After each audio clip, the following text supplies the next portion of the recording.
Oke, kita lanjut lagi. Nanti kalau nggak cukup lagi 40 menit, kita lanjut lagi. Ya, paling 2 kali perpanjangan cukup lah. Oke. Nah, jadi dia bisa mengkoneksikan sistem yang kita miliki ya dengan pihak lain gitu ya. Tapi tidak semua sistem itu kita buka. Nah, suara saya terdengar ya? Saya lihat sudah 50 mahasiswa sudah masuk lagi. Suara saya terdengar? Kedengaran, Pak. Oke. Oke. Nah, saya lanjut ya. Nah, kemudian di sini ada internet. Nah, kalau di internet ini kita terhubung dengan jaringan global di seluruh dunia. Ya. Oke.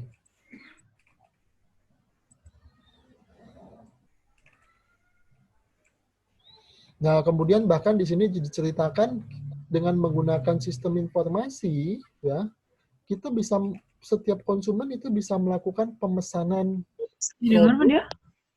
pemesanan produk dan kemudian dia secara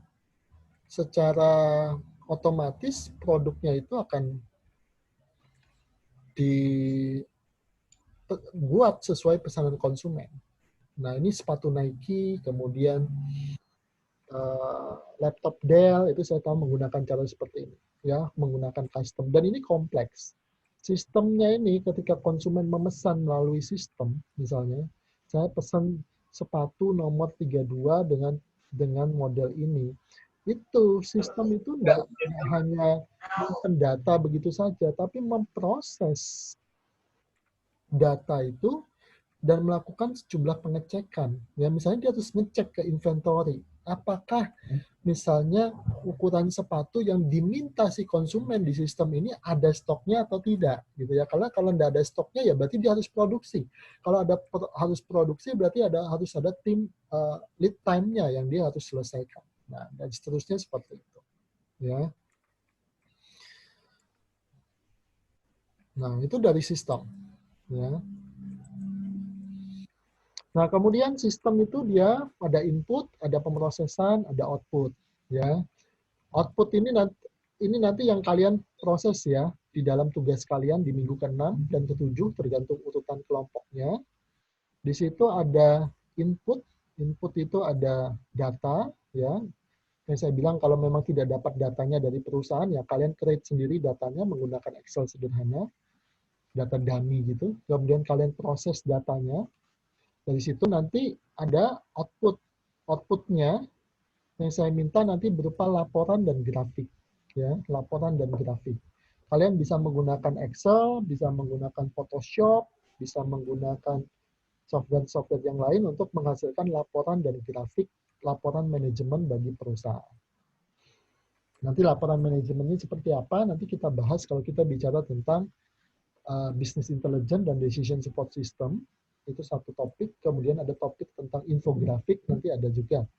Nah, itu nanti yang kalian buat. Ya.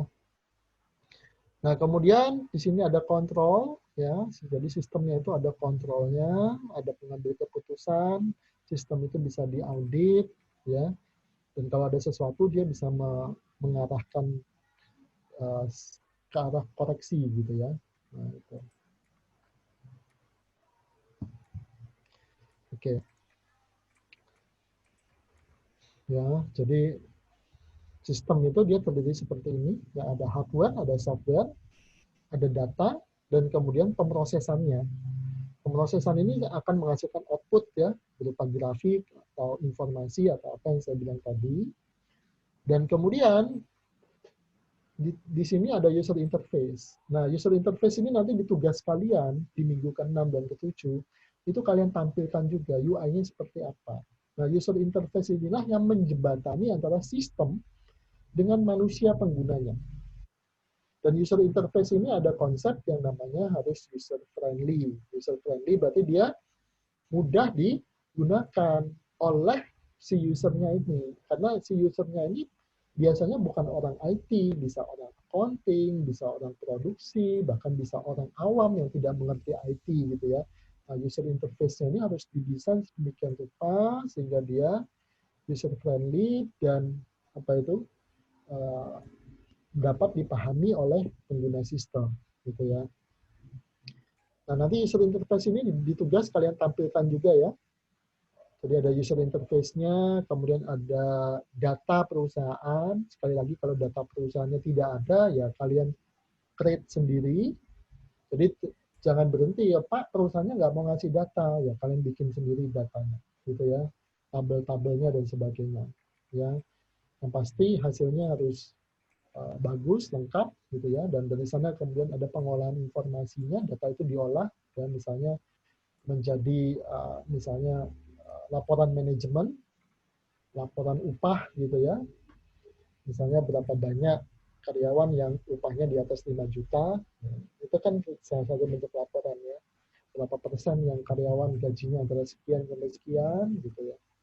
Kan sekarang lagi rame nih, apa itu kalau kalian lihat di berita itu ya, pemerintah akan memberikan uh, subsidi 600.000 per bulan bagi karyawan yang gajinya di bawah 5 juta. Tapi kemudian yang rame kan ribut apa? Lagi-lagi soal data, saudara-saudara. Ya, datanya ribut. Bagaimana ini? Apa datanya benar atau enggak? Bagaimana karyawan yang tidak terdaftar di BPJS Ketenagakerjaan dan seterusnya. Data. Nah, sehingga data itu menjadi penting karena data itu nanti diolah jadi informasi kan. Berapa persen dari karyawan yang ada di Indonesia ini yang berhak untuk menerima subsidi pemerintah 600.000 itu. Dan akhir-akhirnya dari pengolahan data yang tidak benar. Ya, nah seperti itu. Nah, nanti dia ditampilkan dalam bentuk dashboard, dalam bentuk grafis, dalam bentuk tabel-tabel sebaik mungkin ya. Kalian bisa buat dengan menggunakan Excel, Photoshop atau yang lain. Ya. Oke. Nah, kemudian ini kemampuan yang bisa ditawarkan oleh sistem informasi ya, menghasilkan data yang akurat, cepat ya. Nek manusia ngitung duit, nambah ini masuk duitnya bisa salah. Tapi kalau lewat sistem di input sepanjang inputnya tidak salah, ya kemungkinan besar hitung-hitungannya akan lebih akurat daripada manusia yang menghitung secara manual, gitu ya. Kemudian bisa menyimpan data dalam jumlah besar, ya apalagi sekarang muncul apa namanya cloud computing, ya Anda bisa simpan di cloud gitu ya, di Google Drive, tahu ya cloud computing itu apa? Nah kemudian juga bisa memberikan akses yang lebih murah, tidak mahal, ya, dan membuat kita bisa berkolaborasi di mana saja, ya kayak Google Drive itu kan Anda misalnya satu kelompok ya bikin Google Drive, Anda kan Anda harus ketemuan sekarang. Ya bikin Google Drive itu pakai Google Slider atau software yang lain, Anda bisa mengerjakan satu dokumen yang sama walaupun jaraknya saling berjauhan. Paham kan dengan teknologi seperti itu ya? Nah, Anda bisa pakai itu, bisa berkolaborasi. Nggak harus ketemuan. Pak, takut COVID, Pak, kalau kerja kelompok. Ngapain? Saya tidak menyuruh kalian ketemuan secara fisik. Pakai Google Slider, pakai Google Drive, atau teknologi yang lain untuk kolaborasi. Dan kemudian nanti kalian mengerjakan tugasnya sama-sama, mengedit dokumennya sama-sama. Tapi ojo, ono sing dablek, kemudian kerjaan temennya dihapus gitu ya, ya itu sakno temennya gitu ya. Nah, bisa mengakses informasi dalam jumlah besar, ya. Kalian mungkin kenal yang namanya Mahadata. Dalam bahasa Indonesia dia disebut sebagai Mahadata. Dalam bahasa aslinya bahasa Inggris dia disebut sebagai Big Data, gitu ya, Mahadata atau Big Data. Nah, itu kan bisa mengolah informasi dalam jumlah besar, ya. Orang bekerja bisa berkolaborasi dari lokasi-lokasi yang berbeda, ya misalnya Anda bayangkan ada desainernya Boeing di Amerika, ada desainernya Airbus di Eropa, kemudian ada desainernya apa itu yang dari Rusia itu Sukhoi atau apa saya lupa itu dari Rusia, dari Eropa, dari Amerika, nanti bisa berkolaborasi satu sama lain dengan menggunakan sistem informasi, ya.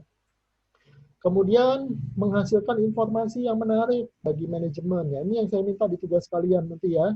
Kalian bikin grafis batang, grafis pie, dan sebagainya untuk menghasilkan laporan manajemen yang menarik bagi perusahaan. Ya, kemudian juga memfasilitasi untuk bekerja di lingkungan yang berbahaya. Ya, melalui smart system, ada robot, ya. Anda tahu beberapa perguruan tinggi itu juga membuat robot untuk apa itu? Beroperasi di rumah sakit di saat pandemi ini gitu ya. Nah, kemudian juga mengotomasikan proses bisnis, ya. Nah, sehingga lebih sedikit tenaga kerja yang dibutuhkan. Nah, ini seperti pisau bermata dua memang. Kalau dia diotomasikan, makin sedikit kebutuhan tenaga kerjanya, dan mungkin Anda bisa bilang ke saya, Pak, penganggurannya makin banyak dong. Di satu sisi, iya, karena dia akan mengurangi kebutuhan tenaga kerja. Tapi memang digitalisasi itu juga memunculkan pekerjaan-pekerjaan baru loh, ya misalnya sosial media administrator, sosial media content creator itu kan dulu nggak ada, ya sekarang menjadi ada karena keberadaan uh, sistem informasi dan software yang sedemikian pesat berkembang saat ini. Ya. Kemudian juga memfasilitasi interpretasi data dalam jumlah besar. Ya, yang kalian lakukan nanti interpretasi data secara sederhana, tapi sebenarnya dengan menggunakan pemodelan matematika, dengan menggunakan statistik, dan dengan menggunakan software, ketiga hal itu dikombinasikan, Anda bisa mengolah data dalam jumlah besar dan kemudian menghasilkan interpretasi atas data tersebut. Ya, kemudian juga memfasilitasi perdagangan global, ya, jadi transaksi global itu bisa berlangsung melalui sistem internet, ya. Kemudian mengotomasikan keputusan yang sifatnya rutin, ya, dan memfasilitasi pengambilan keputusan yang sifatnya kompleks. Mungkin keputusan akhirnya bukan di tangan siapa itu, di tangan orangnya, di tangan sistem, tapi tetap di tangan orangnya. Tapi data-data itu akan dimunculkan oleh sistem. Nah, itu yang saya minta Anda kerjakan di tugas Anda.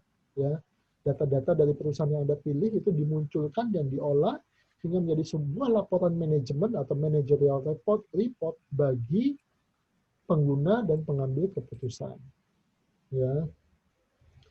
Kemudian aplikasi-aplikasi Anda sudah tahu ya, Google dan sebagainya itu menimbulkan disrupsi juga pada dunia bisnis kita gitu ya. Anda mungkin sudah kenal istilah yang namanya apa? Disruptive innovation. Ya, di mana terjadi disrupsi, bisnis-bisnis lama diguncangkan oleh bisnis baru yang berbasis inovasi aplikasi ini ya.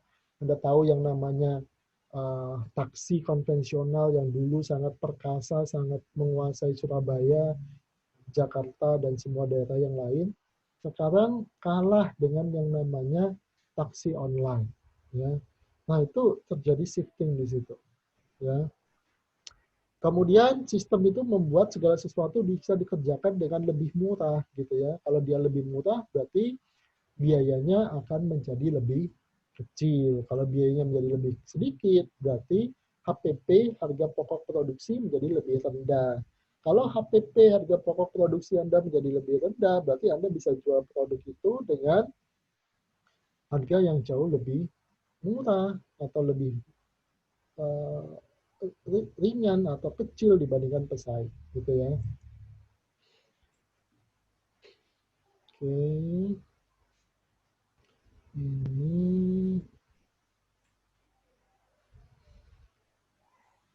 betul nggak bisa.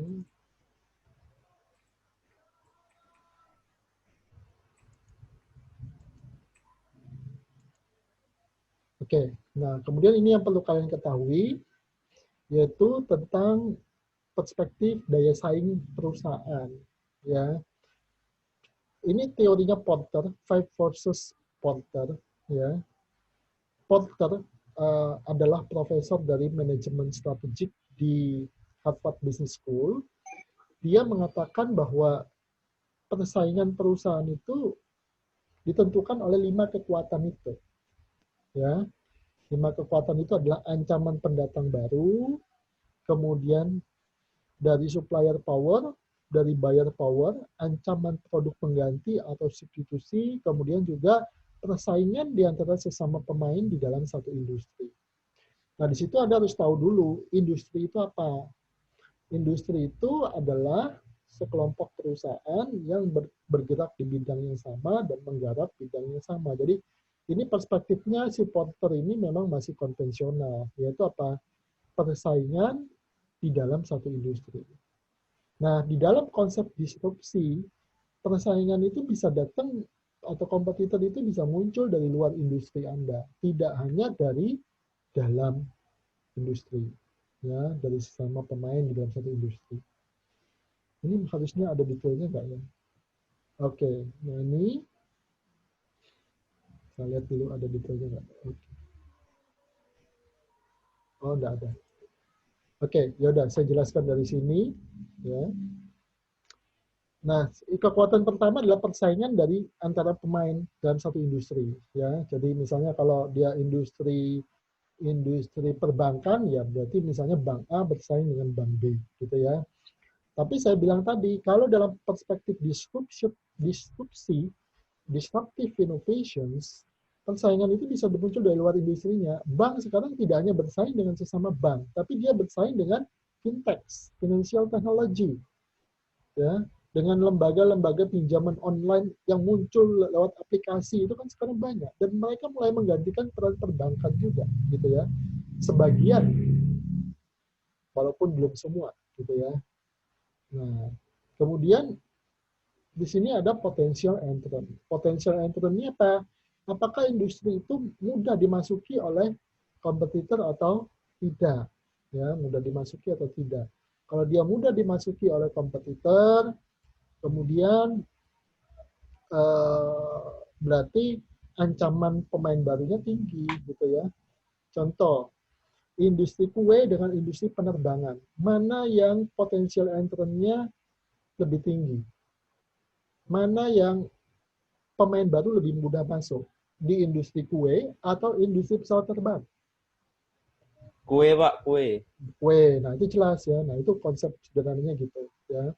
Kemudian bargaining power dari supplier, ya, bargaining power dari supplier, daya tawar dari pemasok. Ya, kalau pemasok itu memasok barang yang penting, barang yang langka, yang spesifikasinya hanya ada di dia, dan supplier yang lain tidak bisa melakukan hal yang sama, maka dia bisa menjadi ancaman Anda. Dengan cara apa? Dia bisa menekan Anda. Misalnya, kamu tak kasih harga segini, ketentuan penjualannya segini. Mau enggak? Nah, kalian otomatis akan apa? Ngikut ketekanan supplier itu. Kenapa? Karena enggak ada supplier lain yang seperti dia, gitu ya. Nah, itu bargaining power dari supplier. Pembeli juga bisa menekan kita. Bargaining power dari buyer, ya. Contoh, pembeli yang datang membeli sejumlah 1 ton, bargaining power-nya lebih besar atau lebih kecil dengan pembeli yang datang membeli 1 kilo. Lebih besar mana bargaining power-nya? Pembeli yang mau beli dari kita 1 ton atau pembeli yang mau membeli produk dari kita 1 kilo? 1 ton, Pak. 1 ton. Ya, kalau dia membeli dalam jumlah besar, pembelinya sedikit, pembelinya itu aja, maka bargaining power mereka akan tinggi. Ya, pembeli itu bisa menekan Anda. Dia bisa bilang, saya kasih harga segini ya, kamu kan masih untung. Mau enggak? Meskipun untungnya tipis gitu ya. Anda kan mikir-mikir, kehilangan order 1 ton ya gimana gitu kan. Nah itu. Kemudian juga ada ancaman substitusi. Ya, ancaman substitusi ini muncul ketika produk Anda itu mudah digantikan oleh produk yang lain. Itu substitusi. Ya. Kalau produk Anda itu susah dicari substitusinya, ya Anda menang di sini. Ya. Misalnya apa ya? Banyak ya produk yang bisa disubstitusi gitu ya. Orang misalnya apa itu? Sekarang mungkin keberadaan jalan tol gitu ya. Keberadaan jalan tol dari Surabaya Jakarta yang udah lancar itu menyebabkan mobil bisa menjadi substitusi dari pesawat meskipun tingkat kenyamanan dan waktunya berbeda gitu ya. Nah, seperti itu. Silakan kalau ada pertanyaan. Nah, kemudian ini perusahaan melakukan strategi competitive advantage atau strategi untuk mendapatkan keunggulan bersaing melalui beberapa hal ya, yaitu cost leadership ya. Cost leadership ini kita unggul secara biaya supaya HPP kita rendah. Nah, cost leadership ini ditentukan oleh kemampuan kita menekan biaya di sepanjang supply chain itu. Jadi kalau di sepanjang supply chain itu cost-nya rendah, ya pasti biayanya akan rendah. HPP-nya akan rendah. Kalau dia HPP-nya rendah, maka dia bisa jual dengan barang yang lebih dengan harga yang lebih murah dibandingkan kompetitor. Terutama kalau kompetitornya itu adalah apa? Kompetitor yang menjual barang yang identik, istilahnya itu komoditas gitu ya, yang di mata konsumen nggak ada bedanya dengan antara produk A dan produk B. Ya.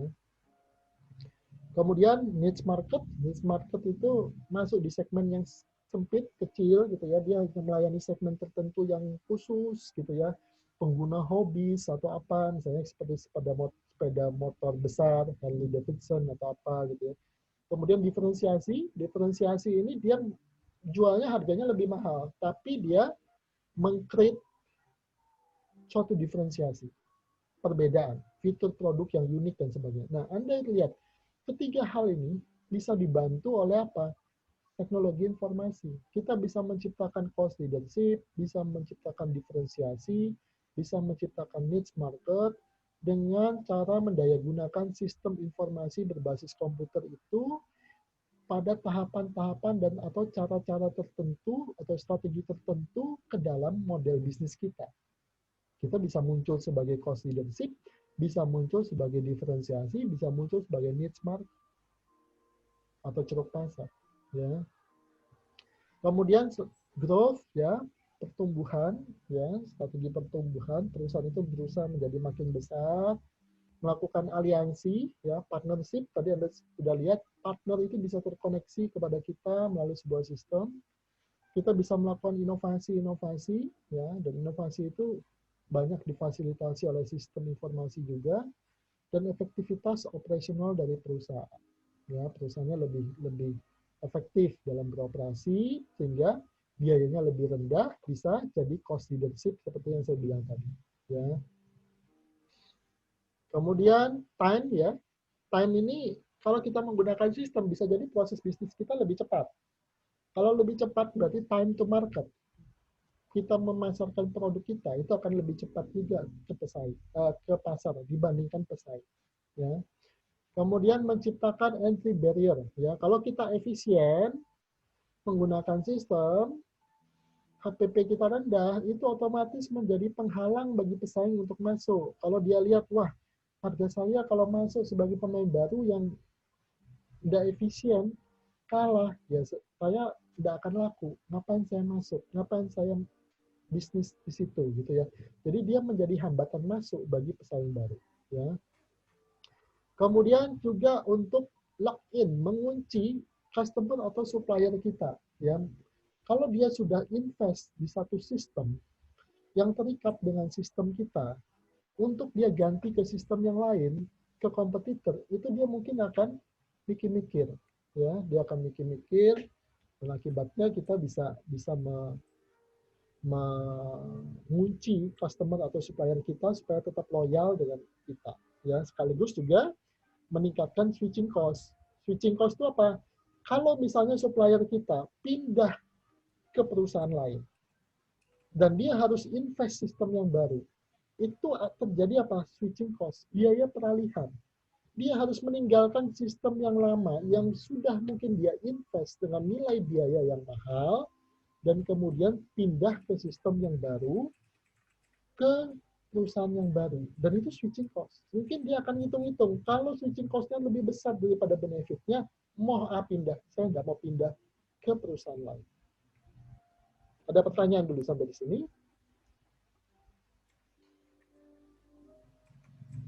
Nah, kemudian ini juga supply chains, ya, teorinya Porter juga. Ini ada aktivitas pendukung, ada aktivitas primer, mulai dari administratif, sumber daya manusia, produk, ya, kemudian juga pengadaan barang atau jasa, inbound logistik, operation, outbound, sales marketing, dan service.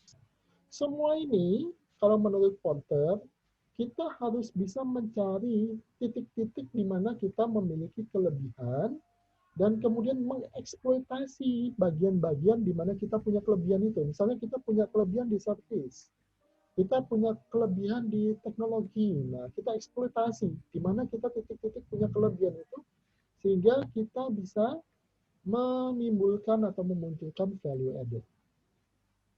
Nah, salah satu leverage alat pengungkit untuk kita bisa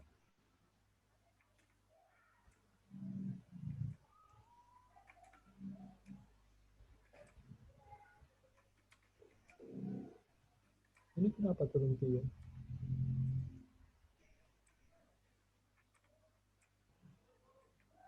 Ini kenapa screen share-nya terhenti? Oke, screen share-nya kelihatan lagi ya. Kok terhenti tadi? Udah kelihatan lagi, Pak. Sudah? Sudah, Pak. Oke, saya masuk dulu tadi ya.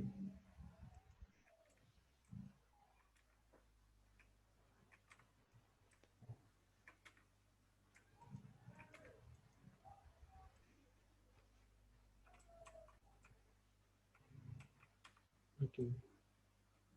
Kok bisa terhenti, terstop tiba-tiba ya? Oke, ya saya lanjutkan lagi ya.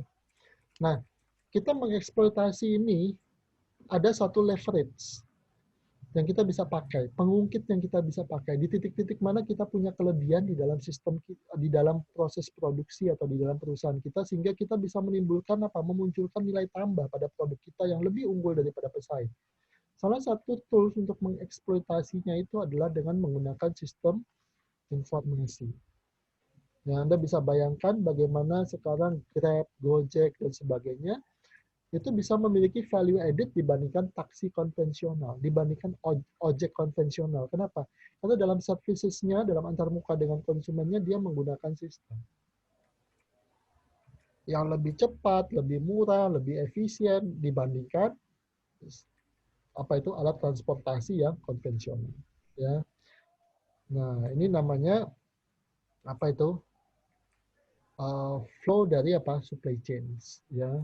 Nah, bagaimana kita bisa melihatnya dari perspektif penggunaan IT-nya untuk meningkatkan value added bagi konsumen.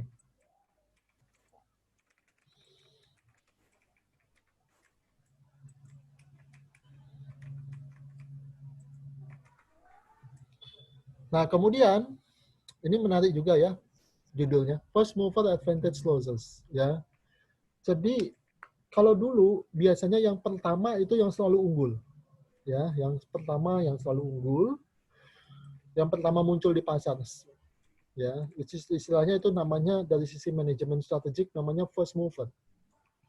Yang pertama muncul di pasar yang akan unggul. Tapi kemudian Anda bisa lihat, Anda masih ingat nama-nama ini ya, Netscape Navigator misalnya. Netscape Navigator. Mungkin generasi kalian nggak familiar. Kalau di zaman saya, yang namanya browser itu pasti, browser internet pasti pakai Netscape Navigator. Ya. Ini first mover. Tapi karena dia kalah inovasi, kalah bersaing, first mover ini dia kemudian terhenti. Dia kalah. Ya. Nah itu Anda bisa lihat first mover dengan inovasi-inovasi IT, aplikasi, dan sebagainya, ini bisa tergerus keunggulan kompetitifnya. Walaupun sebenarnya dia punya keunggulan apa? Keunggulan sebagai yang pertama di pasar itu. Nah, kalau dia yang pertama di pasar itu ya harusnya dia punya keunggulan dong. Kenapa? Karena sebagai first mover, nama dia akan mudah diingat. Orang akan tahu ini yang pertama. Tapi ternyata inovasi aplikasi, sistem, software itu menyebabkan keunggulan dari first mover ini mulai kalah, hilang, ya. Nah, itu menjadi penting untuk Anda tahu. Ya. 150 menit ndek delokane. Iya. Oke, beberapa menit lagi. Ya, kemudian social computing, ya ini apa itu? Ya, kalau sekarang muncul website, Facebook dan sebagainya juga ini menjadi suatu disrupsi yang besar gitu ya. Dan ini bisa membuka peluang bisnis juga ya di dalam uh, perusahaan kita untuk kita bisa mendayagunakannya, dan mungkin Anda tidak pernah menduga dulu yang namanya Facebook ini, Instagram, dan sebagainya ini akan menjadi ancaman yang besar bagi pemain-pemain yang ada di bisnis yang lain, misalnya bisnis koran, bisnis televisi, ya. Siapa sangka sekarang YouTube itu bisa menggantikan televisi gitu ya, orang rata-rata nonton dari YouTube, ya. Nah, itu sampai-sampai televisi sekarang ini kan teriak-teriak ya, kalau siaran itu harus ada izinnya. Kalau siaran itu harus ada izinnya. Kenapa? Karena semua orang sekarang bisa siaran melalui media sosial kan, melalui yang lain-lain. Melalui media sosial itu banyak fitur-fitur untuk orang bisa live, seperti televisi juga. Ya, sehingga mereka mulai teriak kalau siaran harus ada izinnya, gitu ya. Nah, itu menjadi sesuatu yang berbeda. Ya. Oke. Ya, sehingga IT itu Anda tahu dia menjadi sangat penting untuk apa? Daya saing dari perusahaan. Ya, kalau di perusahaan itu tidak mendayagunakan IT dengan baik, sebesar apapun dia akan menjadi dinosaurus. Dinosaurus yang akhirnya akan musnah dan terancam bisnisnya. Ya. Tapi di sisi lain juga muncul masalah-masalah etika, masalah-masalah sosial, berita hoax, gitu ya. Bagi koran itu atau bagi mereka yang menekuni jurnalistik misalnya, terasa sekali ya, kan walaupun berita itu bertebaran di mana-mana, kualitas berita itu turun jauh dibandingkan pada zaman ketika media itu masih hanya dikuasai oleh koran atau televisi atau radio misalnya. Kualitas beritanya jauh lebih baik. Ya. Ini masalah etika, masalah sosial. Berita palsu, fitnah, hoax dengan mudah tersebar melalui platform media sosial, ya, yang dampaknya bisa buruk bagi masyarakat. Ya, tapi dia juga mentransformasi perusahaan itu menjadi sebuah perusahaan digital, ya, perusahaan yang akan mendayagunakan bisnisnya dengan menggunakan digital, gitu ya. Nah, pertanyaannya apakah digital itu akan menghancurkan bisnis konvensional? Kalau menurut saya tidak, gitu ya. Antara bisnis online dan offline itu tetap akan berjalan. Mereka saling melengkapi, kalau dalam perspektif saya ya. Saling melengkapi, tapi menyebabkan shifting atau pergeseran, iya. Jadi perusahaan-perusahaan besar yang sebelumnya karena dia punya privilege, barrier to entry, hambatan masuk, punya privilege modal, sekarang kalau UMKM, usaha kecil itu bisa menggunakan keunggulan untuk masuk ke platform digital itu, ya mereka bisa masuk di bisnis yang sama tanpa membutuhkan modal yang sebesar perusahaan-perusahaan raksasa yang lama itu. Ya, cuma masalahnya mereka juga punya ketertinggalan akses terhadap ekonomi digital ini. Kalau Anda ke daerah-daerah di luar Jawa gitu ya, itu banyak yang belum punya akses internet, banyak yang sinyalnya masih lemah gitu ya. Kalau saya nggak tahu Anda pernah lihat nggak, di daerah Jawa saja pernah ada sebuah foto yang viral, seorang anak sekolah SD harus datang kemana itu, ke pinggir jalan di sebuah desa gitu ya, untuk apa? Untuk nyari sinyal handphone, karena dia harus belajar online, ya, harus belajar online. Jadi kalau Anda sekarang ini punya kapasitas dengan Zoom gitu ya, tidak ada kesulitan sama sekali dengan akses internet, sadari bahwa fasilitas pembelajaran yang Anda miliki itu bagi sebagian rekan Anda di Indonesia ini adalah masih sebuah kemewahan. Karena infrastrukturnya aja mereka tidak punya. Nah, kalau infrastrukturnya sudah ada, seperti di Jawa, tantangan selanjutnya adalah apa? Bagaimana mereka menunggu bantuan pemerintah atau mendapatkan pelatihan, pengetahuan dan akses untuk ikut menikmati infrastruktur internet itu, ikut menikmati infrastruktur digital tersebut. Ya, sampai di sini dulu. Ada pertanyaan teman-teman tentang tugas atau tentang apa? Ya, ada pertanyaan dulu sampai di sini.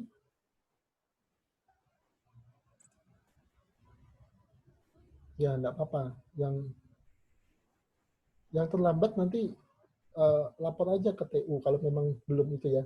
Yang pasti saya akan ambil screenshot itu sekitar jam 4. Ya, saya enggak akan bolak-balik ngambil screenshot. Ya. Ada pertanyaan lagi tentang tugas atau apapun yang lain? Ini nanti rekamannya saya masukkan di ULS ya. Selain itu seperti saya bilang tadi, kita gunakan ULS juga. Setiap minggu itu saya ya tugas project untuk nilai UTS. Saya cuma megang kalian itu mulai minggu ke 1 sampai 7 ya. Minggu ke 8 itu beda dosen lagi dengan Pak Gunawan mungkin. Dan ketentuannya bisa beda lagi gitu ya. Saya nggak tahu.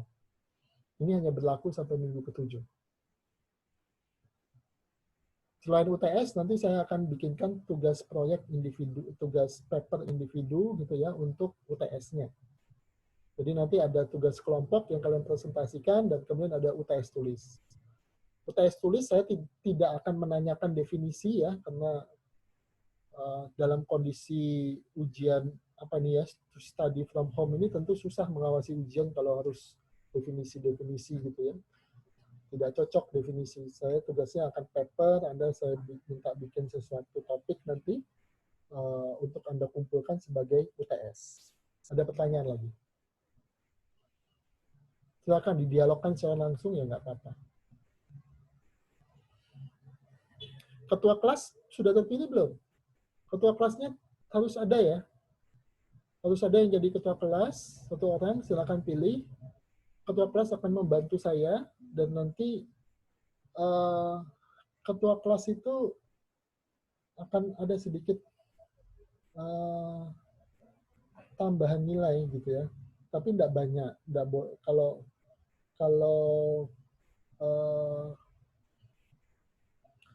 Kalau ada tambahan nilai yang jomplang nanti akan kasihan teman-temannya kan ada yang iri karena salah satu dapat privilege. Oke, sudah ada ketua kelasnya ya, saya lihat itu tadi. Nanti silakan ketua kelasnya melapor kepada saya melalui WA. Tolong Excel-nya kelompoknya dikumpulkan melalui ketua kelas. Dan itu basis saya menilai gitu ya. Jangan ada nama-nama yang ketinggalan dan Anda sendiri yang memutuskan melalui perundingan di antara Anda sendiri untuk tugasnya. Ada pertanyaan lagi sampai di sini? Oke, ketua kelasnya Dia Alfata. Oke.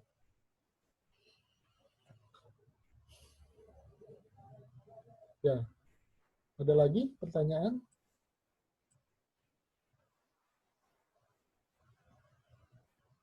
Ya, kalau nggak ada pertanyaan, saya akhiri dulu sesinya. Kita ketemu di minggu kedua dan seterusnya melalui ULS, melalui Zoom, dan juga melalui WA Group. Jadi saya menggunakan 3 sarana itu. Oke, saya stop rekamannya.